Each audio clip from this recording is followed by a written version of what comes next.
The article I chose was Effects of Residential History on Commercial Robbers, Crime, Location Choices. This was a study conducted by Bernasco and Koistra.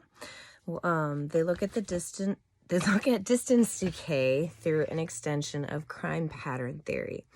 They pose 4 different hypotheses regarding offenders and their spatial relation to crimes. They believe that not only do offenders commit crimes close to their current residences, but close to their former ones as well. They posit that time since residency as well as time at a residence can influence where an offender will offend. They extend crime pattern theory, which states that there are 4 concepts to the spatial aspects of habitual travel behavior.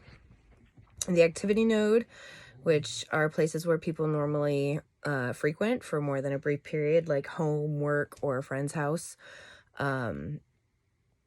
A path, which is a frequent route that the person takes to get to their activities. And when those 2 are combined, it creates the activity space for a person. The 4th one is the offender's awareness space, which is the person's current activity space as well as their activity spaces from the past. And it also includes visual range of these activity spaces.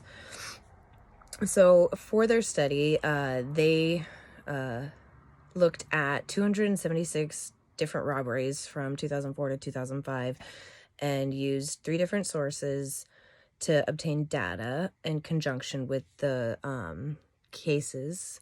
Their sources were the National Robbery Registration System of the Netherlands, the Nationwide Citizen Information System of the Netherlands, and a database containing demographic, socio and economic information for all their postal codes. Excuse me.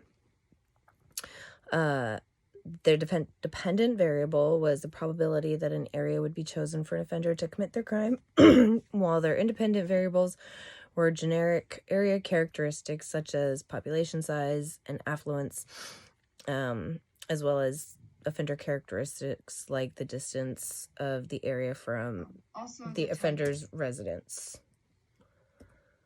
I'm not sure what that was. So the 4 hypotheses they posed were, number 1, that offenders are more likely to offend in a current area of residence where they have lived for a long time than in a current area of residence where they have lived for only a short period of time, but that is comparable in terms of criminal opportunities. And this hypothesis was supported. The results showed that offenders were 15.3 times more likely to offend in their own residential area when they had lived there for 2 or more years, but less than that, it went down to 9.5 times as likely to offend in their own area. Their second hypothesis is that offenders are more likely to offend in an area where they formerly lived than in an area where they never lived, but that is comparable in terms of criminal opportunities. This hypothesis was again supported, with the results showing that offenders are 8.3 times more likely to offend in an area they formerly lived than other comparable areas. Hypothesis number 3 is that offenders are more likely to offend in an area where they formerly lived for a long time than in an area where they formerly lived for only a short period of time that is comparable of criminal opportunities.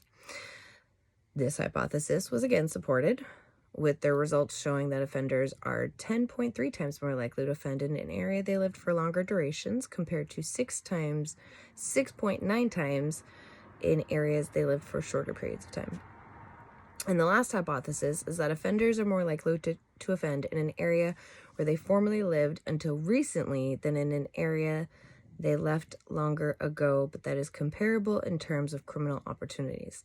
So this one was again supported, with the results showing that offenders are 13 times more likely to offend in an area that they left less than 2 years ago compared to an area where they have never lived.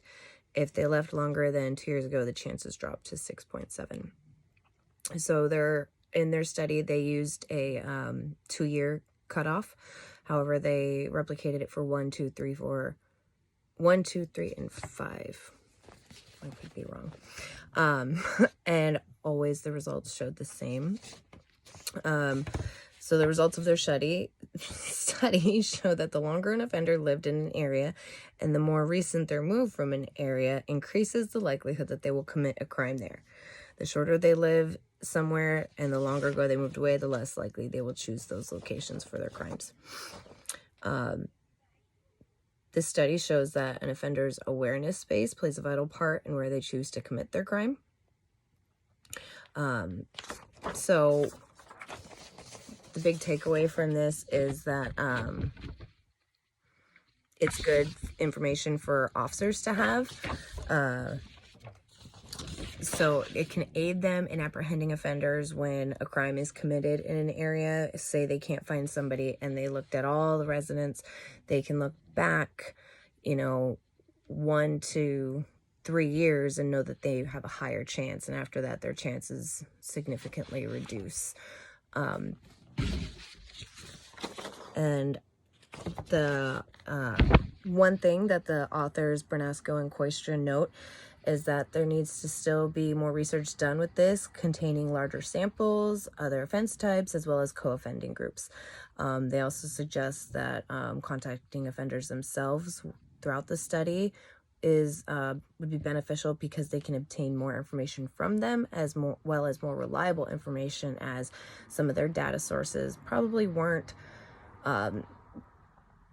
complete. They mentioned 76 offenders that were out of country at the time of offenses, so they based that off of misinformation from some of their data sources. So maybe throw that in there.